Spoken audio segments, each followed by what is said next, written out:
Halo semuanya, kembali lagi dengan aku Sultan di Catatan Syakir.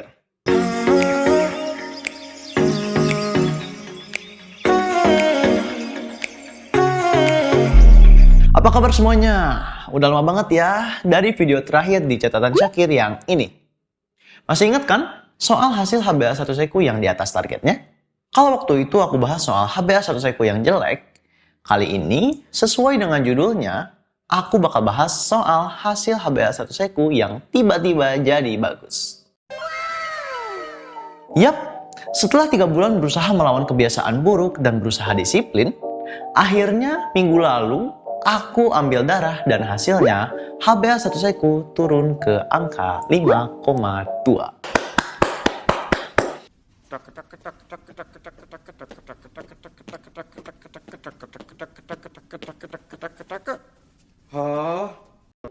Oke, turunnya nilai HbA1c dari 8,6 ke 5,2 memang wajar disyukuri.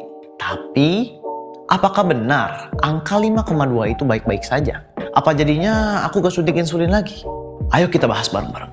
Sebelum jauh membahas nilai HbA1c ku, yuk flashback sedikit. Apa sih HbA1c itu? Glycated hemoglobin atau hemoglobin glikat yang lebih akrab kita sapa dengan HbA1c adalah tes darah yang mengindikasikan rata-rata gula darah kita selama 3 bulan ke belakang. Seperti namanya, tes HbA1c menghitung berapa banyak darah merah yang berikatan dengan gula di dalam darah kita. Jadi, kalau banyak darah merah yang berikatan dengan gula di dalam darah kita, maka HbA1c kita akan tinggi. Dan sebaliknya, jika sedikit darah merah yang berikatan dengan gula, maka hasilnya juga akan turun. Paham? Kenapa kok kita harus pahami dulu HbA1c itu apa? Karena kalau kita udah paham dia itu apa, kita bisa jadi mengartikan hasilnya dan mengevaluasi kebiasaan atau rutinitas kita. Benarkah sudah baik? Atau justru ada red flag yang harus kita hindari? Balik ke hasil HbA1c ku ya.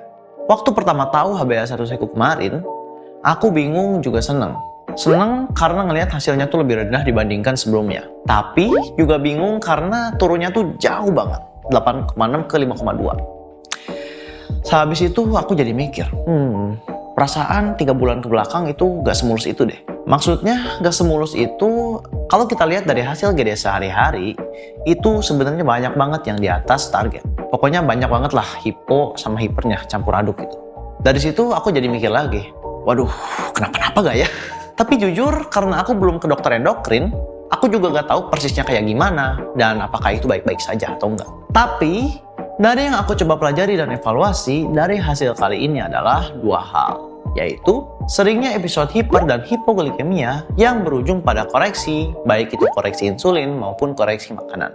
Kalau hiper udah jelas lah ya, efek sampingnya bisa ke HbA1c kita jadi tinggi dan berbahaya buat kesehatan organ tubuh kita.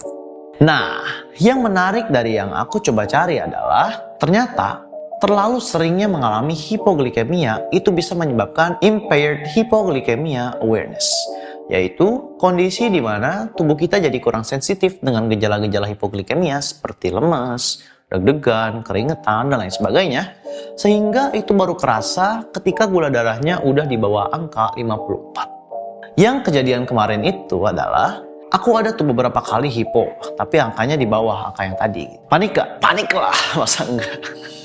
Jujur, ini jadi cambukan banget sih. Karena kalau kita lalai dan gak disiplin sama kontrol gula darah, udah deh, bye-bye. Sekarang mungkin teman-teman pada bingung, kok aku bisa habis sering hipo? Padahal sebelumnya itu hiper mulu. Jangan dicontoh ya teman-teman. Jadi sebelumnya tuh aku digencar buat olahraga karena harus nurunin berat badan. Cuman mungkin karena programnya terlalu hardcore dan emang gak cocok untukku, jadilah sering hipo. Awalnya seneng banget, soalnya waktu hipo tuh aku bisa makan makanan manis yang banyak. Cuman setelah tahu kalau itu bisa bikin impaired hypoglycemia awareness, enggak deh, makasih. Dari sini tuh pelajaran yang aku ambil adalah hasil HbA1c yang bagus itu memang penting untuk kita jadikan target.